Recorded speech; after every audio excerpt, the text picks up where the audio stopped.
Hello, it's Simon Zucci here and welcome to this property education video in which I've got a guest, Richie Clapson, some property CEO, and we're going to be talking all about investing and developing in 2025. So hello Richie, how are you? Hello, I'm very good. Thank you for having me along today. It's good. My pleasure. So Richie, obviously you are pretty well known. If people don't know you, do you want to give a little bit of a 60-second introduction to your experience? No, not really. If you don't know me, it's your own fault, isn't it? Okay. Richie Clapson, I'm a chartered structural engineer. I've been in the industry over 40 years. Actually retired 14 years ago now, coming up to 15 years. Always been in the property industry, always trained developers, existing developers to do it better and new developers to get into the space. Worked at a very high level engineering, invited by the government to peer review Olympic Stadium, National Aquatics and Velodrome, things like that. But retired out of that really to focus on the training. So that's pretty much what I do now. Yeah, and like me, I know you absolutely love training, love helping, inspiring people. So we're very, very similar. And in fact, I don't count myself as a property development expert. And we'll talk about developing and investing in a moment. And I've done a number of commercial to residential conversions, but I'm not the expert. So if someone wants to learn about that, I definitely refer them to coming to you to learn about development.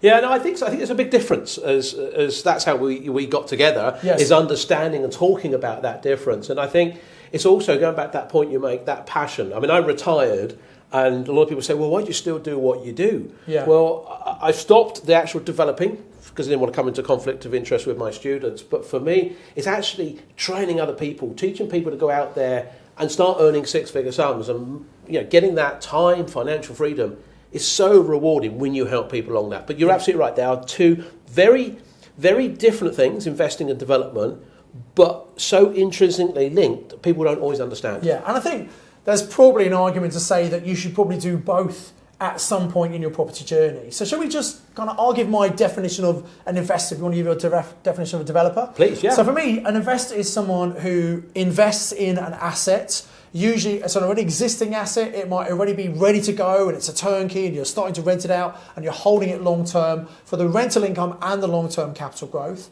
And within that, you sometimes pick up properties that are tired, need a small renovation, but that's very different from development. So you might do a refurb on a property, bring up the rents, refinance, maybe take your money out and go into it. So I would call that property investing, where you're really holding long term. And sometimes we buy properties and flip them and sell them for a profit. But I think developing is different, and I think there's more to developing as well, I think. There is. It's a different business model. I mean, going back to the point, and we'll perhaps debate that today, is that you should be doing both, always. At some point, yeah. But development for me is the change of use of something. So it's not a flip, it's not a doer-upper. It's taking something and repurposing it. It could be land. You could take a bit of land and build something on it. That's development. Yeah. Or you take an existing building, so the commercial office building that we're in here, and turn it into something else. Could be residential. You take an existing shop, a bank, a light industrial building, and turn it into residential. So for me, development is changing the use of something into something else, and hopefully by that process, upping the value. Yeah. And obviously you can then make that decision, do you flip it on for a profit, which I think many developers do, or, and this is where you start to get this kind of overlap, you can actually use development to retain a portfolio you're then going to rent out. And actually that might be a quicker way of building your portfolio, because if you're developing, you're getting the profit there, you refinance, take the money out and go into it again, and you're quickly building a portfolio. I think it is, yeah, absolutely. The speed that you can build your portfolio if you start with being a developer is often quicker. And again, it's not right for everyone. So there'll be some people listening to this and development's not where they want to start. Maybe they want to start building that portfolio, getting some passive income. But for those that want to start into development, I think everyone ultimately is going to be there at some point because it's the diverse business model and generating lumps of cash. If you desire or require passive income and you can build that out of a portfolio, whether that's buy-to-let, HMO, serviced apartments, there is a point then when you go, actually, I now need lumps of cash. I need some big lumps of cash to come in. And the model, of course, a lot of people that get into investing, sometimes they're into those positions, particularly if they're not leveraging it enough, they run out of cash. Yes. And that's no wonder the average portfolio size in the UK is quite small for those sort of accidental landlords. Whereas if you become a developer and you put the same amount of pot into your development and you come out with £200,000 or £300,000 cash lump sum, well, as you say, you could actually say, right, I've just developed 6 apartments, I'll keep 3, sell 3. So I'll keep some cash ready to go again, and I'll keep 3 apartments. And so by default, you are building your portfolio, but you can build it. Generally, the model always shows if you combine these two things, it's not. I think what we've sort of fallen into in a trap in this country is do I become an investor or do I become a developer? Both. They're all one and the same thing. And eventually, if you're an investor, you're going to want to become a developer. And if you're a developer, even though you might want some cash to start with, you're going to start holding, in which case you're going to become an investor. So you need to understand both parts of the jigsaw puzzle. Yeah. And you teach them how to develop, and then when they need to have a portfolio, you send them over to us to learn how to do the portfolio side, right? Yeah, well, absolutely, because it's horses for courses. So a lot of people often say to me, what do you think I should do? Should I keep these, and then how do I build my portfolio, and should I go HMO? I go, I don't know. It's not what, I don't hold any buy-to-lets or any HMOs or service departments. It's not my bag. And so I'm not in a position to teach or tell people how to do that where you are. And so, I think it's definitely got to come across to you. That's where this relationship, this partnership works well, is that, when you've got it, okay, you now got 2 or 3 out of this and you're going to do 2 or 3 a year. What do you do with it? Well, you can help them with that. Yeah. I don't know. Yeah. Now, I think to get massive value for everyone watching this video, and as I've got you here, I'm going to pick your brain really, because obviously you are the expert in development. And let's think about some of the mistakes that people make when they get into development, how people watching can avoid those mistakes. And for me, I want to kick it off with, I think the biggest mistake I see people make, and this is why I love the way you teach people, is people think, I'm going to become a developer, I need to be on site every day, every other day, managing people. And I think that's a huge mistake, because unless you happen to be a construction project manager, I think that's probably the worst thing you can do. But so many people do it. Do you want to talk about that? Yeah, and I think even if you are a construction industry project manager, you probably shouldn't do it. You shouldn't do it because you're exchanging your time for money, and there's better things to do. Yeah, it is a mistake, and I get people saying to me, I've got project management experience. I go, well, sorry, what sector? IT. No, it's completely different. And the thing is here, this industry in development can make you 6-figure sums, and that's good. But if you lost 6-figure sums, it changes your life for all the wrong reasons. So let's just talk about that, because I think that's a really important point. Like anything, you can make a lot more, but if you get it wrong, if you try and do it on your own without education, you can actually lose just as much. You can. Yeah. And the thing about project management, forget the time issue, because there's no reason you want to project manage your own project, because you want time. Yeah. Your expertise as a CEO is actually finding the next opportunity. Richard Branson, if he owns a cruise lining company, he's not going to drive the ship. You know, that'd ludicrous. Although I do actually have a picture of Richard Branson driving me in one of his boats on Necker Island. So he does drive his boat occasionally. Okay, but not the big cruise. But not the cruise ship. No, that's. In fact, we'll get that flashed up on this. I think we show a picture of that. Excellent, good stuff. Well, I've never been on a boat with Richard Branson, so your name dropping, that's absolutely fine. Well, you would do, wouldn't you? Oh, yeah, I've just seen him in the press. I've just seen him. I've never met him. But you're right. Generally, he wouldn't drive the ship. No. He'd go and find the businesses and get the team around him to do all the work. Yeah, so now we're back on track with this. Okay, great. So this project manager is going to run the project for you, and they're an industry project manager with many, many years' experience. And the problem is, if you go on to site, your contractor, and however friendly you think you are with the contractor, in fact, the more friendly you are with the contractor, the more take advantage probably. They're going to take advantage of you, more problematic it is. And so you shouldn't be on that site. You should have a process and a system, because businesses are all run by that. This is a business model, where your project manager covers off everything. It's fixed price lump sum. If anything changes, there's a bit of paperwork for it. You're going to go onto site and the contractor's going to go, hey, do you like the idea of changing these doors? You go, yeah, that's a really good idea. And at the end of the job, you get a £10,000 bill. Yeah. You go, what's that? Well, you change the doors. Just do not almost go onto site. So I actually tell my students, and it's absolutely correct, is that site, whilst the contractor's there, is the contractor's site. It's not your site. So if you're listening to this, it is not your site. You have to get permission to go onto that site. And this is where a lot of people, sort of students that I train, they go, well, hang on a minute, because they're entrepreneurial. It's my site. I want to go there. I go when I want. No, you won't. And one student complained that the contractor didn't let them have a key to the site. They insisted. They said, I need a key. And the contractor said, no, it's my site. I'm insuring it, health and safety. You can't walk on it. Yeah. And I go, why do you want to go there? Surely there's better things to do. Yeah. And I think the problem is, if you try and manage your own projects, you don't have those expertise. The contracts that we have these days are set there to protect you. And as soon as you start going on site, you're dabbling in these contracts. Yeah. So that is a big mistake. Never attempt to manage your own project. Be the CEO. That's where your skills are. Management, organisation, decision and people skills. That's what you need. Great. So first big mistake. Let's do two more. What are two big mistakes? And I've got a few I've observed, but I'd love to get from your experience. What do you think are the next two big mistakes people make? Okay, so emotion comes into this, and we always talk about mindset. Both of us in both our organisations, we're big on mindset. And I think the thing is that emotion comes into it, and emotion often comes into it in two or three ways. One way is most people think of development, they go, do you know, I'd like to buy a little plot of land and build a few houses. That would be cool, wouldn't it? Some nice new build homes. Because that looks great, it looks exciting, doesn't it? But it's the worst place to be. Because linked to that, it's the planning system. The planning system in this country is broken. It's a mess. But Labour are going to fix it, apparently.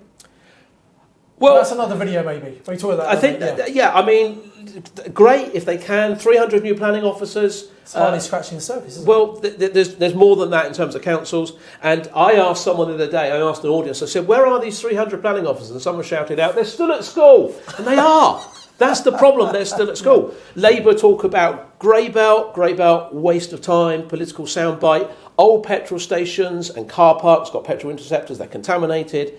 I think it was it Knight Frank or Savills? You get good capital allowances though, can't you, I think? 150%? You've got the wrong mindset of the business. If you're going, I've got good capital allowance for clearing up the contamination, but you still don't have planning permission. Yeah. And most of these sites, I think it was Knight Frank or Savills said, most of these sites are 30 to 40 houses. That's where they are. It's small-scale developer territory, but because you've got no planning, you've got to go in the planning system, and of course then how do you fund it? It's difficult, and there are easier ways to do it. So emotion comes in, whether it's because you want to do a new build, or if the direction we steer is refurbishment for your first project, because it's about minimising risk. Yeah. People get sucked into, I'm looking for a project, I'm going to put an offer in, I don't get it. Then it's accepted, then it's emotion, and then they fudge their numbers. So it's all about the numbers. Emotion is really, really key. That would be my second point. You want one more? Well, actually, I want to kind of do a sub-point to that, because I think Please. You touched on it, and the planning thing. I think sometimes people make a mistake of buying something with the hope they can get planning to do something, and instead of using an option to control that land or building, they buy it, and then they don't get the planning they want, and suddenly they're stuck with this thing. So I think, again, not knowing how to control things properly with things like purchase options is a big mistake, because you can massively minimise the risk if you use the right tools. However, having said that, I think the way you teach, which is let's go for the low-hanging fruits, where you've got permitted development, is a much smarter thing to do. So I think you talk about purchase lease options, and you teach that, and it is about having the right tools. So whether it's a purchase lease or an option or whatever. The problem often comes for brand new developers. I say this is about minimisation of risk. This is about you're here because generally you need to earn some money. You're not swimming in lots of cash. Typically, you could still spend 20, 30, 40,000 pounds getting something through planning, even if you got it on an option.